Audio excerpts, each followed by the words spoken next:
After winning the first battle of Goresia, Preyella effectively occupied Anglunian lands.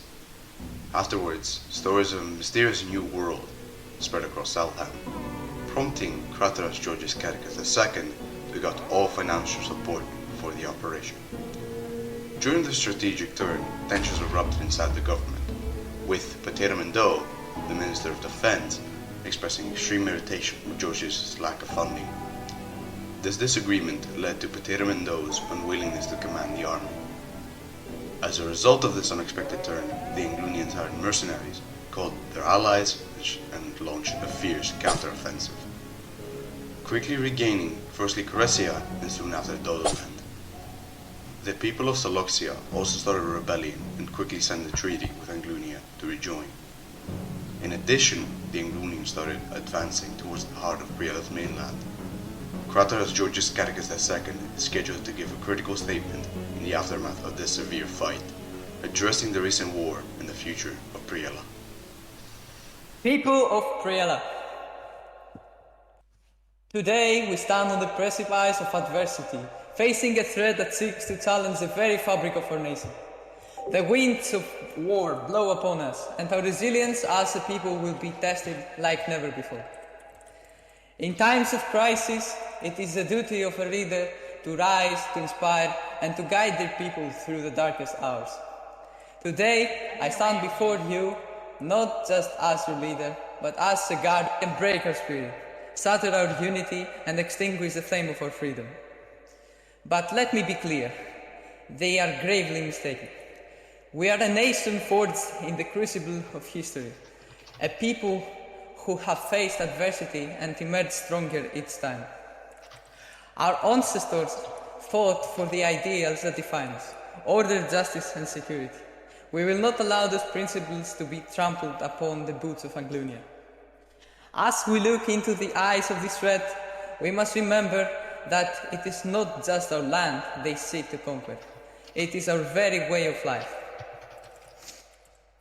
In the face of danger, we must stand shoulder to shoulder, united in our resolve to defend all that we hold dear. This is not just a battle of territory, it is a battle for the heart and soul of our nation. We will not be bystanders to the dismantling of our dreams and aspirations. I call upon each one and every of you to embrace the spirit of sacrifice that defines true patriots. Our ancestors gave their blood, sweat, and lives to build the foundations of this great nation. Now it is our turn to defend those foundations with unwavering determination. We will marshal our forces, mobilize our resources, and face the enemy head-on. This is not a time for despair. It is a time for action. Together we will write a chapter in history that speaks of resilience, courage, and unbreakable spirit of a people willing to destroy the force of Anglunia. As your leader, I assure that no stone will be left unturned in our pursuit of victory. We will not yield, we will not falter, and we will emerge from this trial stronger than ever before. Our nation's destiny is in our hands, and together we will shape a future that is free, just, and filled with the promise of a better tomorrow. May vocabulary guide us, and may the valor of our people shine bright in the face of adversity. Vocabulary bless our nation, and may victory be our destiny. Ave Preyella, Ave Aristios. George, you speak loudly. Thank you. Don't forget who put you on the throne. No!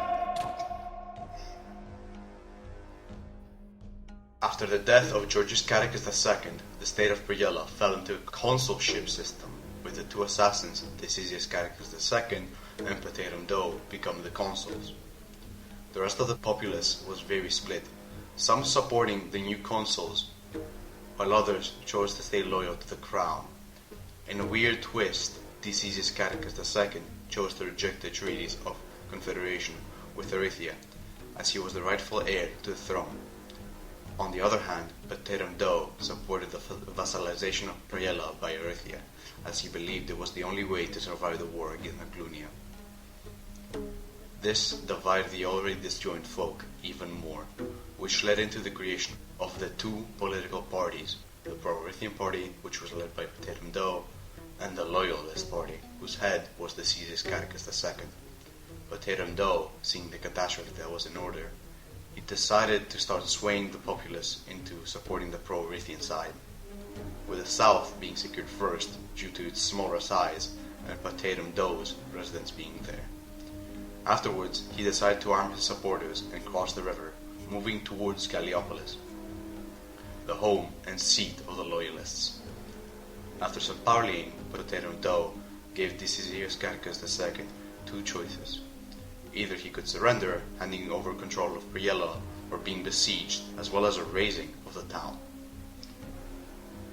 Decius Caricus II decided to do the latter, choosing to instead dig in for a siege. The siege lasted 3 months before the final assault was made. Finding a weak spot in the walls of Galliopolis, a team of engineers and the trebuchets were put in charge of taking down the walls. Eventually, a large enough breach had formed, leading to Potatum Do to command his army to charge. Overwhelmed as they were, the soldiers of Galliopolis were eventually cut down to the last man, with Decius Caricus II being captured and forced to reside within the dungeons of Naiamo. When news of this reached the Olean government, wise Olea immediately took action, levying a large army of Aristi conscripts with the plans of reconquering Preyella as rightful Aristi land. Content with his new ownership over Preyella, Potatum Do decided to settle and start signing treaties with Erythia. Before wise Olea could do anything, a treaty for the vassalization was officially signed. Preyellan had now become a province of Erythia.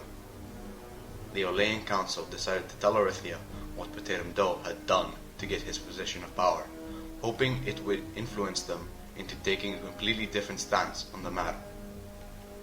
When the messenger eventually arrived to the Chancellor of Erythia, Swen Atlag, he decided to agree to not help Preyella militarily in any way. The picture on the canvas was going to be painted with the blood of Potatum Do. Wise Olea rallied his forces and marched towards Preyella, with the intent of freeing their ancestors' land. In a twist of fate, Voclari sent an angel named Calesios to get rid of the traitor to the Aristi people. The angel found his way into a banquet in Pertonia, organized after the fall of Galliopolis.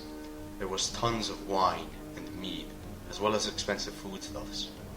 Calesios appeared out of thin air in front of Potatum Do and shoved a purple and yellow dagger right in his heart. And as soon as that happened, the angel dematerialized into specks of dust, like a dandelion when there's heavy winds. Potatum Do muttered these last words: "This was the work of Voclari. I have failed the Aristi people." When the Aristi legions arrived at Pertonia, and they saw Potatum Do's desecrated corpse, they understood that this was the work of Voclari, and that he had not abandoned them.